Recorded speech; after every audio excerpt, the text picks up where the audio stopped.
زندگی میں ہم سبھی یہ چاہتے ہیں کہ ہماری مشکلیں، مصیبتیں، پریشانیاں سب دور ہو جائیں اور ہماری زندگی میں خوشحالی آ جائے۔ تو آج جو میں آپ کے ساتھ ویڈیو میں میسج شیئر کر رہا ہوں، میں سمجھتا ہوں یہ بہت ہی امپورٹنٹ میسج ہے، اتنا امپورٹنٹ کہ یہ ویڈیو آپ کو روزانہ دیکھنا چاہیے، اور اگر روزانہ نہ بھی دیکھ پائیں، جب بھی کسی مصیبت میں، پریشانی میں آپ پھنسے ہوں، یہ ویڈیو ضرور دیکھیں۔ انشاءاللہ امید ہے کہ آپ کو بہت فائدہ ہوگا۔ اس لیے نہیں کہ یہ ویڈیو میں نے بنایا، لیکن اس لیے کہ اس میں اللہ سبحانہ تعالیٰ کے کلام میں سے کوئی ایسی آیات آپ کے ساتھ شیئر کروں گا جس کے بارے میں اکثر لوگ غافل ہیں۔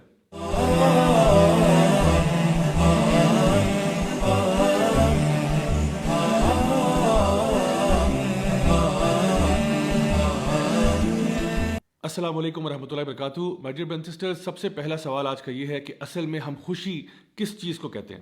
اس کے بارے میں سوشل سائنٹسٹ نے کافی ڈیبیٹ کی کہ اصل میں خوشی ہوتی کیا ہے، لیکن اگر اس پوری بحث کا اگر آپ سمرائزیشن دیکھنا چاہیں تو وہ یہ ہے کہ خوشی کہتے ہیں جب کوئی بھی کام آپ کی مرضی کے مطابق ہوتا ہے تو انسان کو خوشی ہو جاتی ہے۔ فار ایگزامپل، ایک بچہ کسی جو اسکول میں داخلہ لینا چاہتا تھا، وہاں پہ داخلہ ہو گیا، وہ خوش ہو گیا۔ وہ رات کو چاکلیٹ کھانا چاہتا تھا، ماں نے چاکلیٹ دے دی، وہ خوش ہو گیا۔ فیوچر میں جا کے جہاں وہ شادی کرنا چاہتا تھا وہاں اس کی شادی ہو گئی تو وہ خوش ہو گیا۔ جس جگہ پر نوکری کرنا چاہتا تھا وہاں نوکری مل گئی تو وہ خوش ہو گیا۔ یعنی کہ جب چیزیں ہماری مرضی کے مطابق ہوتی ہیں تو ہمیں خوشی مل جاتی ہے، اور جب ہماری مرضی کے مطابق چیزیں نہیں ہوتی تو ہم اداس ہو جاتے ہیں۔ اب سوال یہ ہے کہ کیا ایسا ہوگا کہ آپ کی زندگی میں سارے کام جو ہوں گے وہ آپ کی مرضی کے مطابق ہوں گے؟ اللہ سبحانہ تعالیٰ سورہ یونس سورہ نمبر 10 آیت نمبر 62 میں ایک بہت ہی زبردست بات ارشاد فرماتے ہیں۔ اللہ تعالیٰ فرماتے ہیں الا ان اولیاء اللہ لا خوف علیہم ولا هم یحزنون۔ یقیناً جو اللہ کے ولی ہوتے ہیں، جو اللہ کے دوست ہوتے ہیں، جو اللہ کے پیارے ہوتے ہیں، ان کی دو خصوصیات ہیں جن کا ذکر اللہ سبحانہ تعالیٰ کر رہے ہیں۔ یعنی کہ ایک تو کہا گیا کہ لا خوف علیہم، کہ ان کو خوف نہیں ہوتا، اور دوسرا ان کو غم نہیں ہوتا۔ تو یاد رکھیے ایک بات کہ خوف ہمیشہ فیوچر کی چیزوں کا ہوتا ہے اور غم ہمیشہ پاسٹ کی چیزوں کا ہوتا ہے۔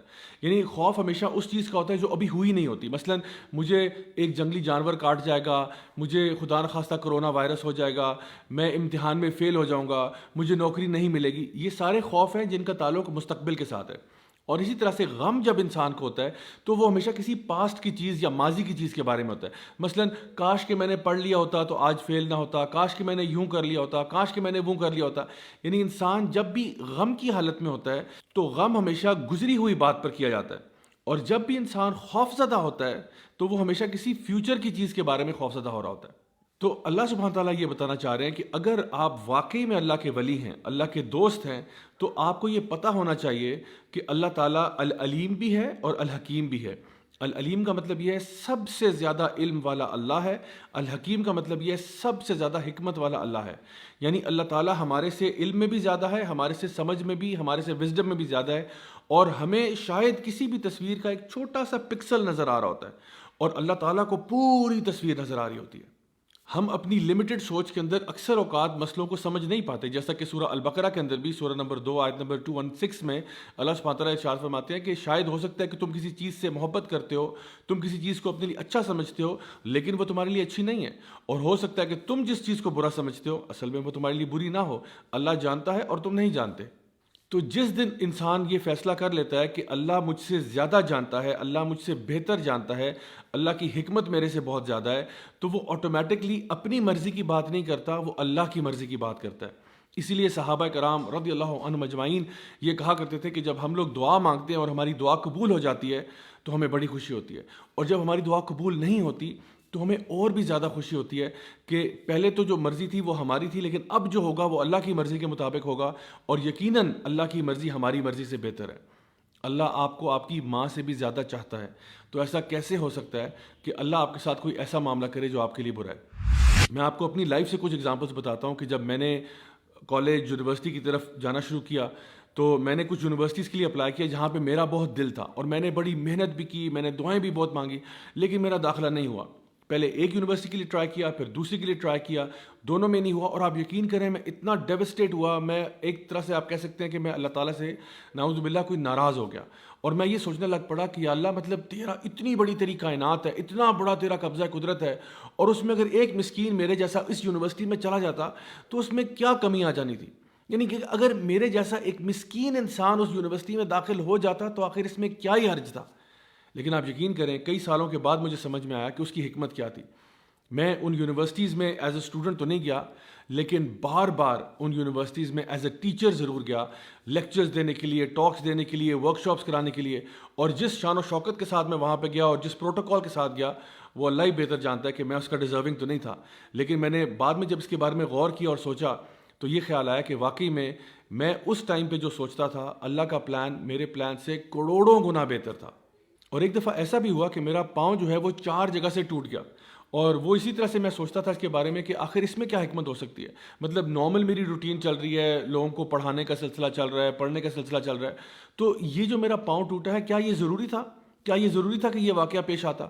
لیکن آپ یقین کریں کہ اس پاؤں ٹوٹنے کی وجہ سے 2 مہینے میں جب بیڈ ریسٹ پہ گیا ہوں تو مجھے اتنی زیادہ کتابیں پڑھنے کا موقع ملا کہ الحمدللہ میرے نالج میں اضافہ ہوا، اور مجھے معلوم ہے کہ وہ میرے لیے ادروائز کرنا پاسبل نہیں تھا. سو اگر آپ مجھ سے پوچھیں تو وہ 2 مہینے جو تھے میرے بیڈ ریسٹ پہ، they were some of the best months of my life.